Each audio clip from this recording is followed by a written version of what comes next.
Good afternoon po. I'm here again kasi this really impressed my heart talaga na i-share yung message kanina na napakinggan po namin sa Women to Women. And we are so blessed and privileged na every week napakaganda po ng mga topic, maganda po yung series. And ang purpose po ng lahat ng ito is for us to really know the Lord more and mas magkaroon tayo ng intimate and genuine relationship sa Kanya. So, ito po yung message kanina. So, nag-start na yung new series. It's about parang a wake-up call for us because the King is coming soon. The return of Jesus, our King. So, ito yung message. Jesus is coming again. Will our hearts be awake this time? Yan. So, dun pa lang sa title ng message, parang reflective na siya. And we are given a chance to assess our hearts. Kamusta ba yung heart natin for God? Kamusta ba yung relationship natin sa Kanya? Our spiritual life. Ready hearts, wake up. Why His return matters. So, yan. Yun yung topic. May tatlo siyang parang category. So summarize na lang natin. Recognize the season, recognize the king, and recognize the call to wake up. So binigay ito yung verse, yung Revelation chapter 1 verse 3. Blessed is the one who reads aloud the words of this prophecy, and blessed are those who hear and who keep what is written in it, for the time is near. So in Tagalog, translate lang natin para mas madaling maintindihan. Mapala daw yung mga tao na binabasa ng malakas yung words of yung prophecy, which is God's word. At mapala daw yung mga nakakarinig at lahat ng tao na isinasabuhay yung salita ng Lord at ina-apply ito dahil malapit na ang panahon, malapit na ang kanyang oras na siya ay babalik. So yun nga, sinabi nga, malapit na bumalik si Lord. So yan naman po kasi, wala naman pa yung specific time, wala pong nakakaalam, no one knows but only God the Father, kung kailan darating ulit si Jesus. Yung unang pagdating ni Jesus dito sa world is He came as Lord and Savior, as a Savior, as a Messiah. Pero syempre marami ring nag-reject sa Kanya that time. Pero yung second coming niya, which is He will return as King and also ruler of the earth as a judge, yun yung wala ng second chance. So, kamusta ba yung ating life? Yun nga, we are given a chance in this world to live our lives, but are we living that for God? Are we doing what He pleases, or gino-glorify ba natin siya sa buhay natin? Ginagawa ba natin yung kalooban ni Lord, di ba, sa ating buhay? Naglilingkod ba tayo para sa Kanya? Hindi lang nabubuhay ba tayo para sa mga sarili natin, or nabubuhay ba tayo ng ayon sa terms lang na gusto natin, di ba?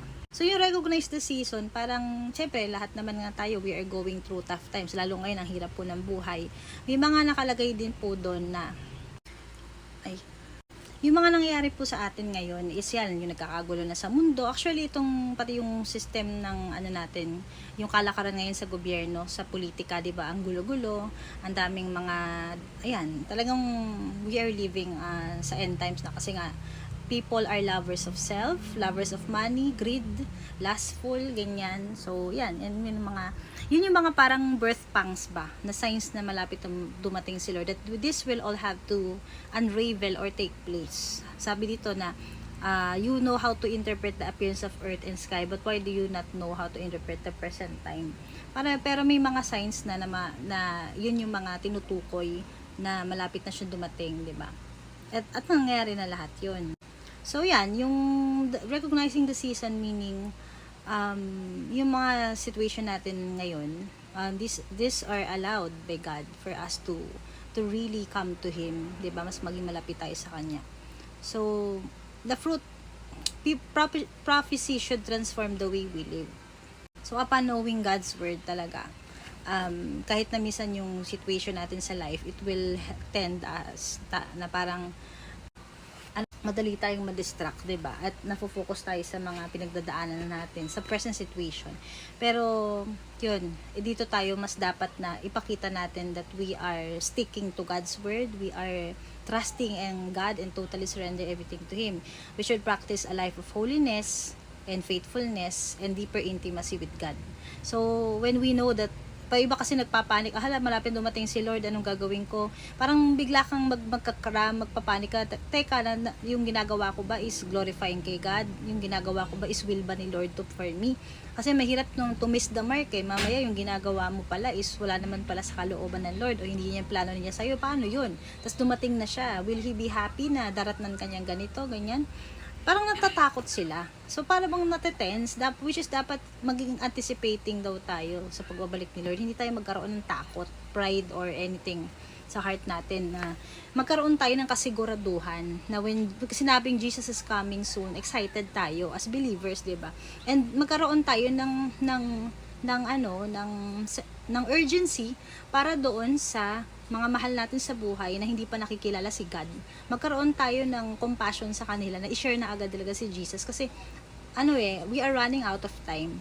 Yun po ang totoo. So kailangan natin talagang magmadali na kasi darating na si Jesus at wala nang atrasan, 'di ba? Wala nang second chance kasi pagka naiwan yung mga tao na hindi nakakilala kay God, wala na si Holy Spirit noon He will depart from the world. So there's no chance kahit mag-pray ka or kahit tumawag ka, wala nang Holy Spirit, paano yun?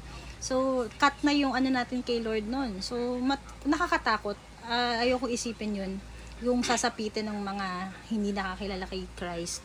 Kasi yun nga, you recognize the King. Yung example dito si Simeon, di ba, nung pinanganak si Jesus, anticipating siya for the Messiah. Yan si Anna din, na talagang yung palo, di ba, she waited talaga for the coming Messiah. So yun, the people who recognize the King are the people whose hearts are ready for Him.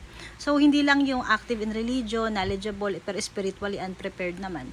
Ang ready hearts, ang ibig sabihin doon nun, holy fear with humility, sensitivity to the Holy Spirit, and genuine longing for the King. Hinahangad-hangad mo ang pagdating ng Panginoon. Ang pinaka-best thing that we will ever experience is to be in the presence of God. Yung presence naman nandito naman si God, 'di ba? Yung kanyang spirit, nararamdaman naman natin yung presence niya everyday in our lives. Pero yung talagang makasama mo na siya sa heaven till eternity, that's the best experience that we will ever have. So summary po niyan, sabi, God works through appointed times and seasons. God desires His people to be spiritually aware. Believers should not live spiritually asleep.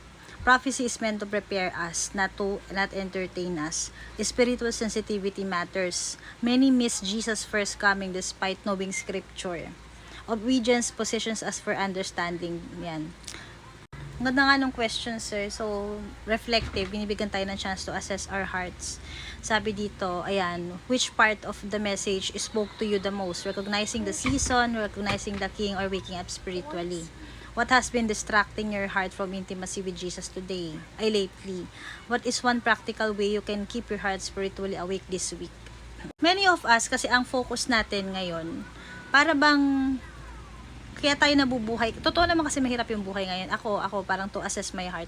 Nagugulo, sabi ko, Lord, actually, napapagod na rin ako to strive to be successful. Hindi na yun ang goal ko.